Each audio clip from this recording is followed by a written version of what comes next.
आजाद भारत के इतिहास में सिर्फ एक प्रधानमंत्री नरेंद्र मोदी ही रहे हैं जिनके लिए विपक्ष जो है वो अपशब्दों का इस्तेमाल करता है। क्या प्रधानमंत्री नरेंद्र मोदी ने अपने विरोधियों के लिए कभी भी अपशब्दों का इस्तेमाल नहीं किया? गुजरात चुनाव जैसे जैसे करीब आ रहा है दोस्तों, एक टूल किट सक्रिय हो रहा है। और वो टूल किट क्या है?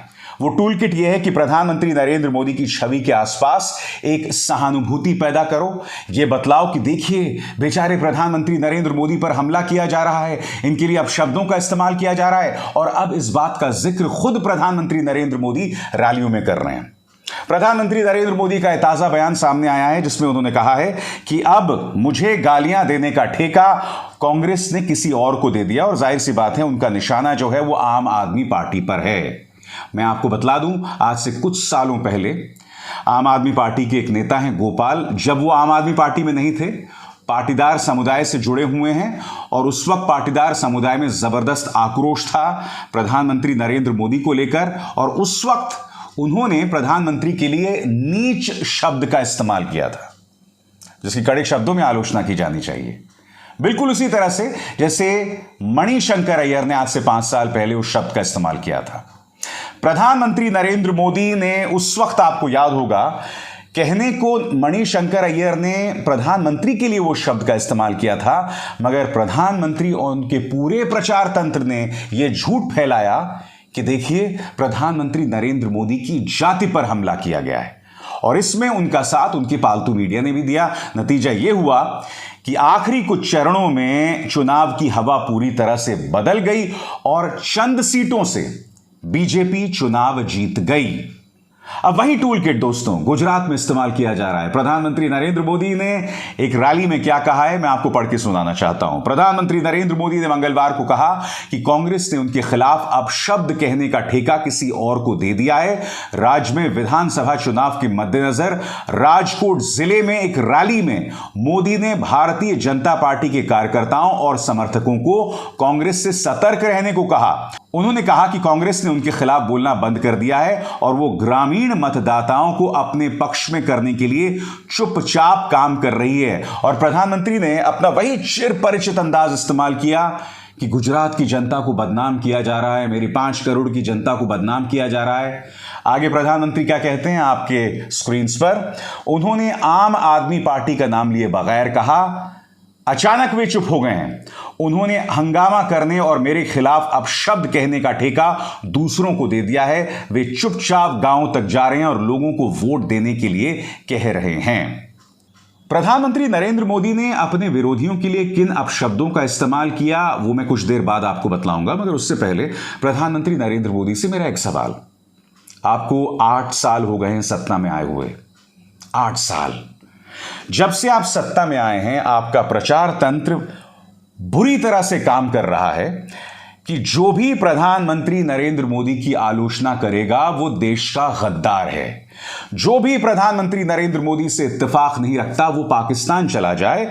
और आपको अगर विश्वास ना हो तो पाकिस्तान के ये अप्रत्यक्ष पर्यटन मंत्री माननीय गिरिराज सिंह की तरफ देख लें।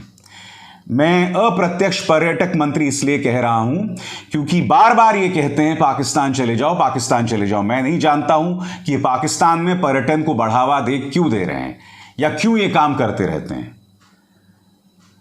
2019 में जब पुलवामा पर हमला हुआ था उस वक्त एक पत्रकार होने के नाते मैंने कुछ सवाल खड़े किए थे कि ये इंटेलिजेंस फेलियर क्यों हुआ। मेरे नंबर को सार्वजनिक तौर पर लीक कर दिया था भाजपा के प्रचार तंत्र ने। करीब 60 घंटे तक मेरा फोन बजता रहा, मुझे गालियां दी जाती रहीं, मुझे देशद्रोही तक बताया गया। और यह सिर्फ मेरी बात नहीं है, तमाम जो पत्रकार जो प्रधानमंत्री से सवाल करते हैं उन्हें देशद्रोही, हिंदू विरोधी बताया जाता है। मैं 1996 से पत्रकारिता कर रहा हूं दोस्तों। इस तरह के आरोप पिछले 2 या 3 सालों में मुझ पर लगाए गए हैं। जब भी प्रधानमंत्री नरेंद्र मोदी की छवि को कोई खतरा होता है, जब भी वो आलोचना से बचने की कोशिश करते हैं, इस तरह से उनका प्रचार तंत्र सक्रिय हो जाता है जब उनके आलोचकों को देशद्रोही बताया जाता है। पत्रकारों को आप देशद्रोही बताते हैं, विपक्ष को आप देशद्रोही बताते हैं, सामाजिक कार्यकर्ताओं को आप देशद्रोही बताते हैं। कई सामाजिक कार्यकर्ता इस वक्त जेल में हैं इंटरनेशनल रिपोर्ट्स आई थी कि उनके लैपटॉप को हैक करके उसमें जानकारी डाली गई और उस जानकारी के आधार पर उन्हें गिरफ्तार किया गया। रोना विल्सन इसकी एक मिसाल है। जब भी प्रधानमंत्री नरेंद्र मोदी मुश्किल में होते हैं तो एक टूल किट सक्रिय हो जाता है कि प्रधानमंत्री की जान खतरे में है। प्रधानमंत्री, आप भारत के प्रधानमंत्री हैं। जब आप भारत जैसे देश के प्रधानमंत्री होते हैं तब उससे जुड़े कुछ खतरे होते हैं। हमारे सामने स्वर्गीय इंदिरा गांधी की मिसाल है, हमारे सामने स्वर्गीय लाल बहादुर शास्त्री की मिसाल है, जो बहुत ही रहस्यमय कारणों से जिनकी मौत हो गई थी। हमारे सामने राजीव गांधी की मिसाल है, हालांकि उस वक्त वो प्रधानमंत्री नहीं थे, मगर चुनावी सभा में उनकी आत्मघाती दस्ते के हमले द्वारा मौत हो गई थी। ढेरों मिसालें हैं हमारे सामने कि इस देश के प्रधानमंत्री को किन खतरों का सामना करना पड़ता है। मगर इन तमाम प्रधानमंत्रियों के प्रचार तंत्र ने, सरकारों ने कभी भी उनके आलोचकों को देशद्रोही नहीं बताया था। यह सौभाग्य आपकी सरकार को हासिल हुआ है, आपके प्रचार तंत्र को हासिल हुआ है। और अब वही चीज जो है सक्रिय हो गई है कि देखो मुझ पर निशाना साधा जा रहा है। 5 साल पहले गुजरात के चुनाव में जो हुआ था, अब उसी को दोहराया जा रहा है। हालांकि आम आदमी पार्टी के उस नेता ने आज से 2 या 3 साल पहले वो बात कही थी। प्रधानमंत्री, मैं आपसे कुछ पूछना चाहता हूं। आप तो कहते हैं कि विपक्ष आपके लिए अपशब्दों का इस्तेमाल करता है। मैं आपसे पूछना चाहता हूं, एक महिला के लिए 50 करोड़ की गर्लफ्रेंड, यह शब्दावली किसकी थी? कांग्रेस की विधवा, यह शब्दावली किसकी थी? जर्सी काऊ, यह शब्दावली किसकी थी? संसद के अंदर खड़े होकर कांग्रेस की नेता रेणुका जब हंस रही थी, तब आपने ही कहा था कि उनकी हंसी सुनकर मुझे रामायण की याद आ गई। आप इशारा जो है ताड़का की तरफ कर रहे थे। ढेरों मिसाल हैं प्रधानमंत्री महिलाओं के लिए आपत्तिजनक बयान देने की। और आपकी पूरी पॉलिटिकल पार्टी है, यह ना भूलें कि पश्चिम बंगाल के चुनावों के दौरान आपने खुद ने ममता बनर्जी को किस तरह से हर सभा में ट्रोल करने की कोशिश की थी, याद है? दे दे।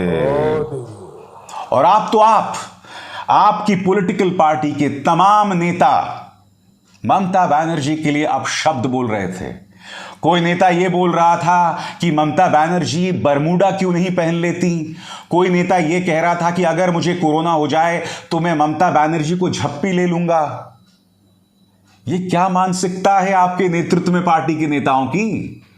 और फिर आप इस बात को लेकर व्यथित हैं कि लोग आपको गाली दे रहे हैं, जबकि जैसे मैंने कहा वो वीडियो आज से कुछ सालों पहले का है।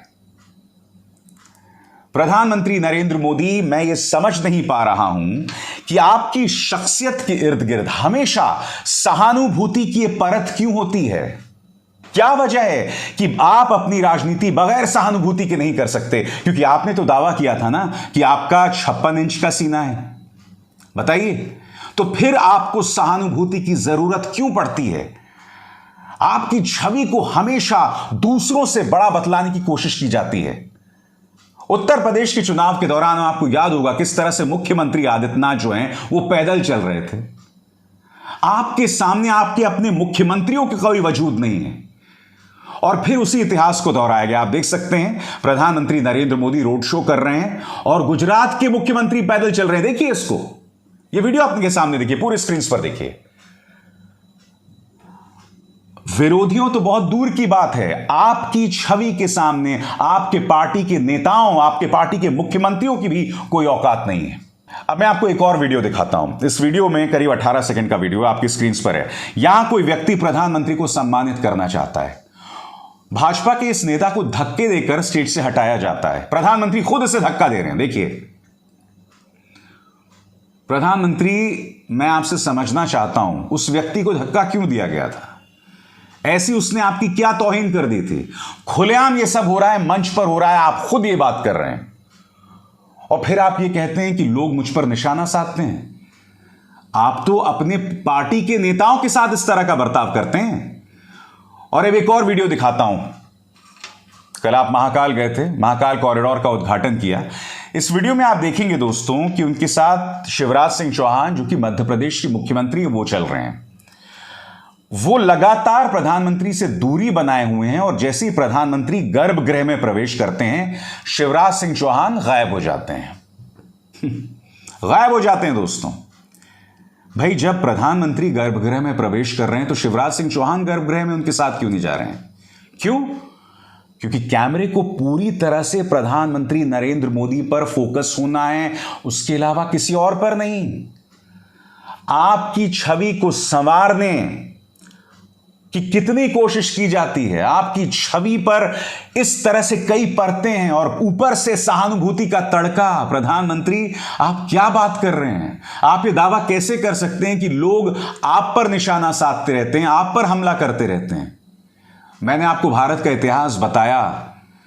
मैं ईश्वर से यही प्रार्थना करता हूं कि आपको ईश्वर लंबी उम्र दे, मगर हमारे सामने इंदिरा गांधी की मिसाल है, राजीव गांधी की मिसाल है, लाल बहादुर शास्त्री की रहस्यमयी मौत की मिसाल है। इन चीजों से हम मुंह नहीं मोड़ सकते हैं प्रधानमंत्री। और हम ये ना भूलें, महात्मा गांधी को जब आप श्रद्धांजलि दे रहे थे, आपके साथ दिल्ली के एलजी साहब थे, उन्हें भी टरका दिया गया था। एक तरफ उन्हें धक्का दे दिया गया था कि हटिए, कैमरे के सामने सिर्फ प्रधानमंत्री आएंगे।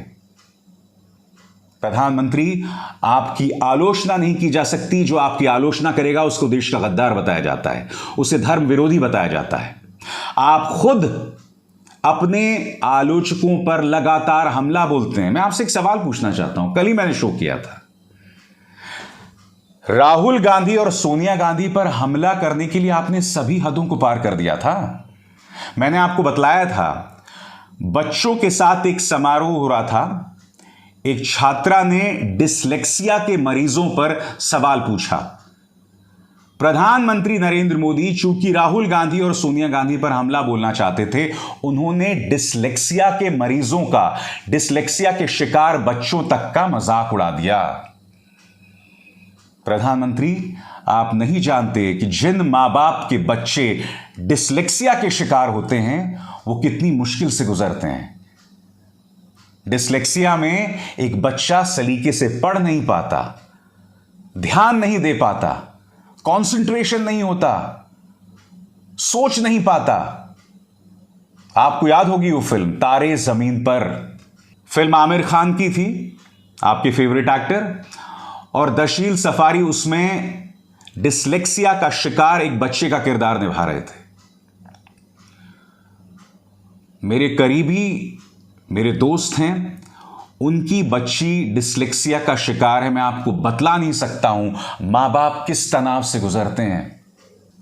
और प्रधानमंत्री, आपने डिसलेक्सिया के शिकार बच्चों तक का मजाक उड़ा दिया। क्यों? क्योंकि आपको राहुल गांधी पर हमला बोलना था।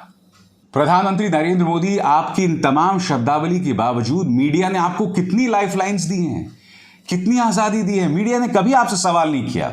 उल्टा मैं आपको बताता हूं, जी न्यूज ने चाटुकारिता की किन हदों को पार किया है। अभी हाल ही में इनका एक कार्यक्रम आया और उसमें जानते हैं क्या कहा जा रहा था आपके स्क्रीन्स पर? कंटेम्प्ट ऑफ पीएम जैसा कोई कानून क्यों नहीं। यह चैनल ये कह रहा है कि प्रधानमंत्री की अवमानना के खिलाफ कोई कानून होना चाहिए और जो लोग प्रधानमंत्री की तौहीन करेंगे उसे जेल में भेज देना चाहिए। प्रधानमंत्री, क्या आप मुझे बतलाने का प्रयास करेंगे कि पूर्व प्रधानमंत्री मनमोहन सिंह के बारे में आपने खुद कितनी बार कितनी चीजें कही? आपने संसद में खड़े होकर उनके बारे में कहा कि साहब वो रेनकोट पहन के बारिश में घुमा करते थे, भ्रष्टाचार की बारिश में। आपके पार्टी के नेताओं ने उनके लिए शिखंडी शब्द का इस्तेमाल किया। ये बात अलग है कि आज वो जो नेता है यानी यशवंत सिन्हा, वो अब टीएमसी में है। और सबसे बड़ी बात, आजाद भारत के इतिहास में पूर्व प्रधानमंत्री मनमोहन सिंह से ज्यादा मजाक किसी का उड़ाया गया है? लोगों ने उनका कितना मजाक उड़ाया है। आपका पूरा प्रचार तंत्र लगा रहा उनका मजाक उड़ाने में। और राहुल गांधी के खिलाफ तो पूरी एक इंडस्ट्री काम करती है। उनके खिलाफ कई झूठ जो हैं वो प्रचार प्रसार किया जाता है। मसलन आलू डालूंगा सोना एक तरफ से निकलेगा। ये राहुल गांधी का बयान तक नहीं था, वो जिक्र आपका कर रहे थे, मगर आपके प्रचार तंत्र ने चतुराई से उनके आंशिक बयान को लेकर वायरल कर दिया और निशाना साधा किस पर जा रहा था? राहुल गांधी पर। हाल ही में रामलीला मैदान में भी उनके खिलाफ एक आंशिक वीडियो का प्रचार प्रसार किया गया था, आपको याद होगा। तो सबसे बड़ी बात, आपका प्रचार तंत्र तो विरोधियों पर हमला बोलने के लिए उनके खिलाफ झूठ का इस्तेमाल करता है। अरविंद केजरीवाल को ही ले लीजिए।